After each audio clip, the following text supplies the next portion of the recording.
Charles Dickens. A Tale of Two Cities. Book the Third. The Track of a Storm. Chapter 11.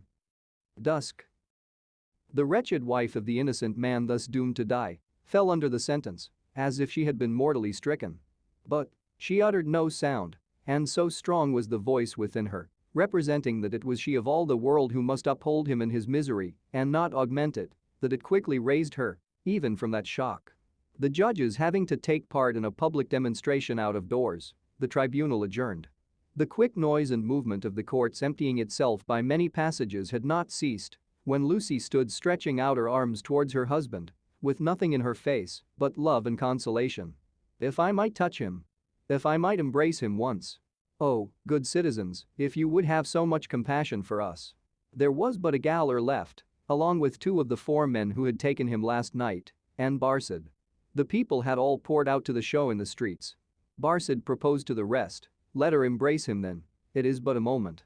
It was silently acquiesced in, and they passed her over the seats in the hall to a raised place, where he, by leaning over the dock, could fold her in his arms. "Farewell, dear darling of my soul. My parting blessing on my love. We shall meet again, where the weary are at rest." They were her husband's words, as he held her to his bosom. "I can bear it, dear Charles. I am supported from above, don't suffer for me. A parting blessing for our child. I send it to her by you. I kiss her by you. I say farewell to her by you. My husband." No. A moment. He was tearing himself apart from her. "We shall not be separated long. I feel that this will break my heart by and by, but I will do my duty while I can, and when I leave her, God will raise up friends for her, as he did for me." Her father had followed her and would have fallen on his knees to both of them, but that Darnay put out a hand and seized him, crying, "No, no. What have you done? What have you done? That you should kneel to us? We know now what a struggle you made of old. We know now what you underwent when you suspected my descent and when you knew it. We know now the natural antipathy you strove against and conquered for her dear sake. We thank you with all our hearts and all our love and duty. Heaven be with you." Her father's only answer was to draw his hands through his white hair and wring them with a shriek of anguish. "It could not be otherwise," said the prisoner. "All things have worked together as they have fallen out. It was the always vain endeavor to discharge my poor mother's trust that first brought my fatal presence near you.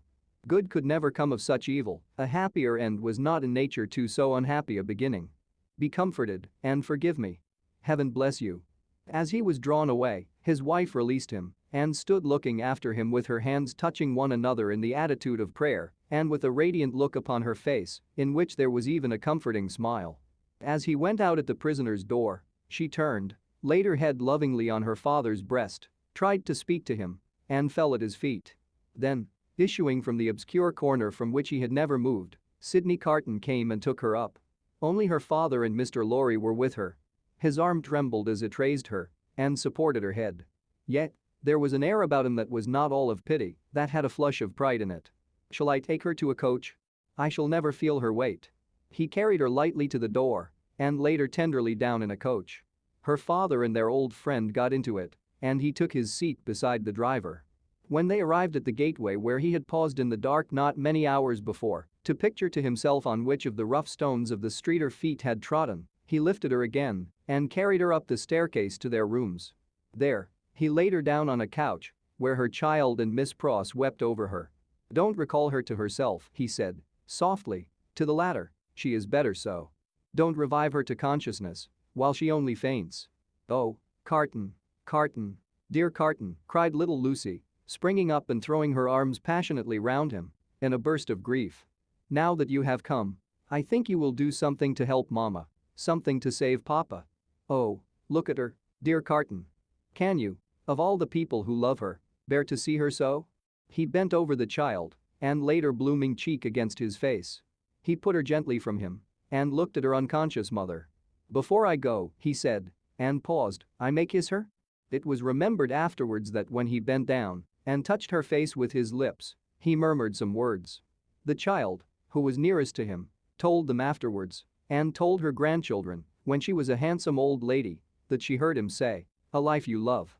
When he had gone out into the next room, he turned suddenly on Mr. Lorry and her father, who were following, and said to the latter, "You had great influence but yesterday, Dr. Manette, let it at least be tried.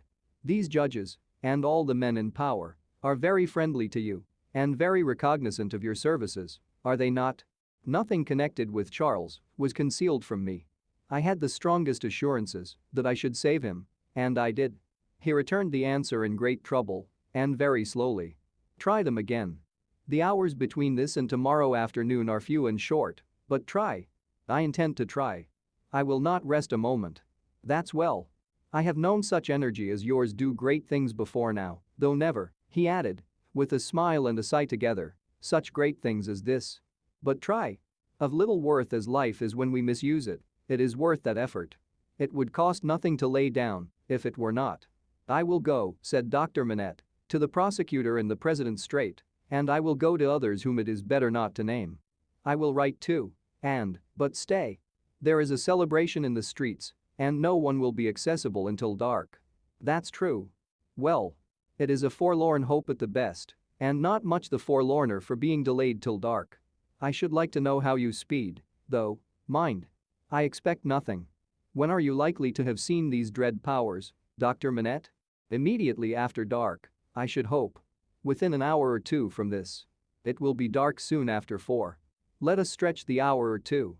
If I go to Mr. Lorry's at 9, shall I hear what you have done, either from our friend or from yourself?" "Yes. May you prosper." Mr. Lorry followed Sidney to the outer door and, touching him on the shoulder as he was going away, caused him to turn. "I have no hope," said Mr. Lorry, in a low and sorrowful whisper. "Nor have I. If any one of these men, or all of these men, were disposed to spare him, which is a large supposition, for what is his life, or any man's to them, I doubt if they durst spare him after the demonstration in the court. And so do I heard the fall of the axe in that sound." Mr. Lorry leaned his arm upon the door-post and bowed his face upon it. "Don't despond," said Carton, very gently, "don't grieve. I encouraged Dr. Manette in this idea because I felt that it might one day be consolatory to her. Otherwise, she might think his life was wantonly thrown away or wasted, and that might trouble her." "Yes, yes, yes," returned Mr. Lorry, drying his eyes, "you are right. But he will perish. There is no real hope." "Yes. He will perish. There is no real hope," echoed Carton. And walked with a settled step downstairs.